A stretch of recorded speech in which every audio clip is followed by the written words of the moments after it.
Well, the used car market is on a hot streak, and it's helping drive record profits at companies like Carvana and Penske Automotive, which both reported record used car sales in the second quarter. But there's another boom that's happening under the hood, the auto repair business. As demand for skilled trades continues to grow, body shops are looking for technicians, not AI coders. One company leading that expansion is Crash Champions, which grew from a single body shop in Illinois back in 1999 to more than 650 locations nationwide, with some help from Fubu founder and Shark Tank investor Damon John. The Crash Champions now has a valuation of about $3 billion.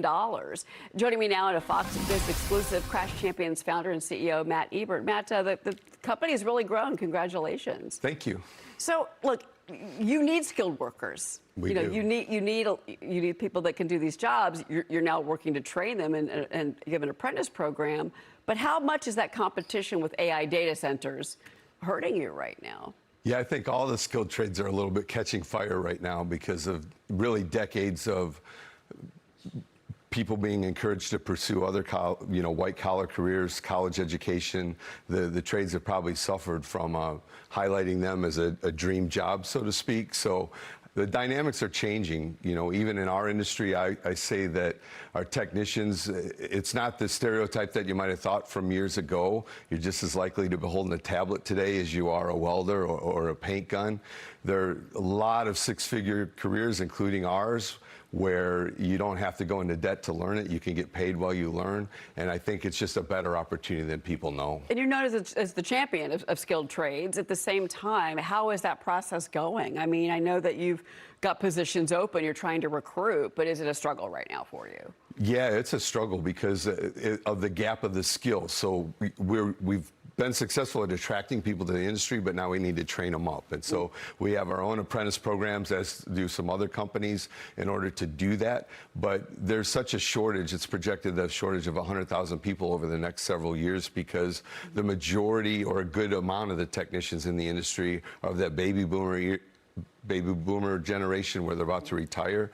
And so the trade schools, which has been, one primary way that the industry's been fed, are graduating a few thousand a year, whereas the industry needs much more than that to catch up with the pace of those that are retired. Let's talk about the repair work that you're doing, because, these vehicles are now rolling computers, and in particular, people are hanging on to their cars. Nobody wants to spend 50 grand on a new car, understood. That's if it's right. Kind of a worrisome economy for some.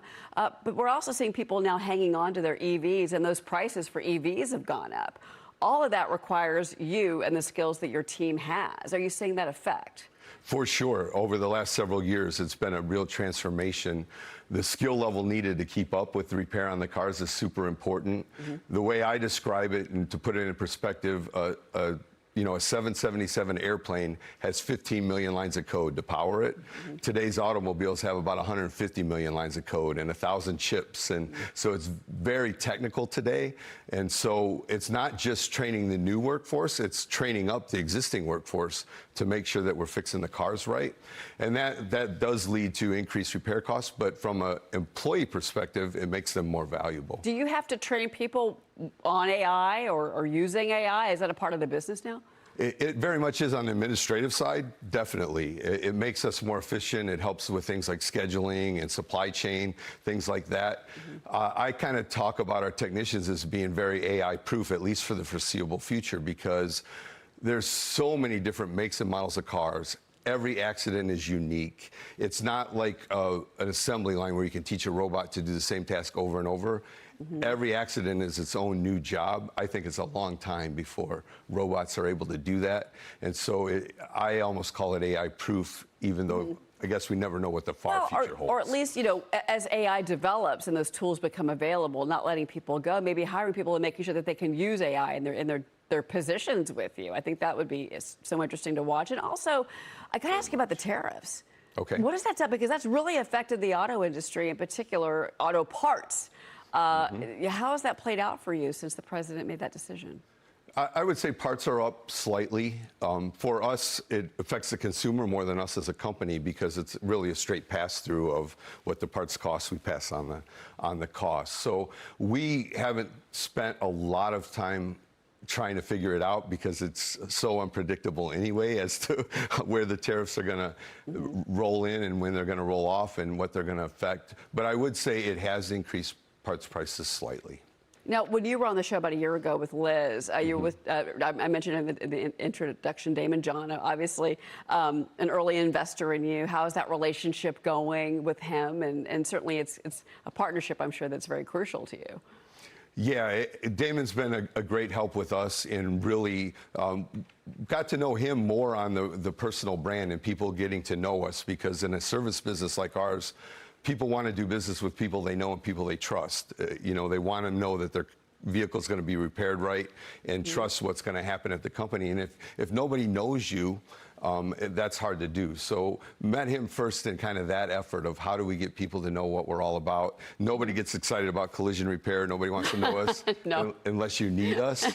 And so a little bit of the work we've done with him has been around making sure that we have a voice so that people know what we're about and know they can trust us to get their car back on the road. Yeah, you're right. Nobody wants to see you. That is true. Yep. That is true. Okay, that's very true. Let's talk about STEM, because I think it's interesting, this apprenticeship program, and the fact that you are reaching out. Like, how do you reach out to the younger generation, the Gen Z? You know, a lot of these kids don't want to go to college. They don't want to spend $100,000 for a degree in English.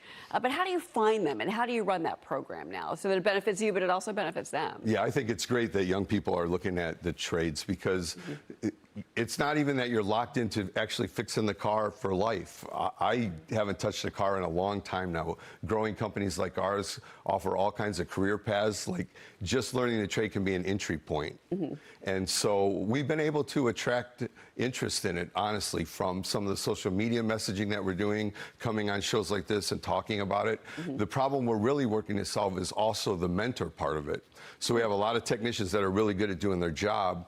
It doesn't necessarily make them patient or make them good trainers. So we're also having to work to solve that. You want to get that car fixed. Yeah.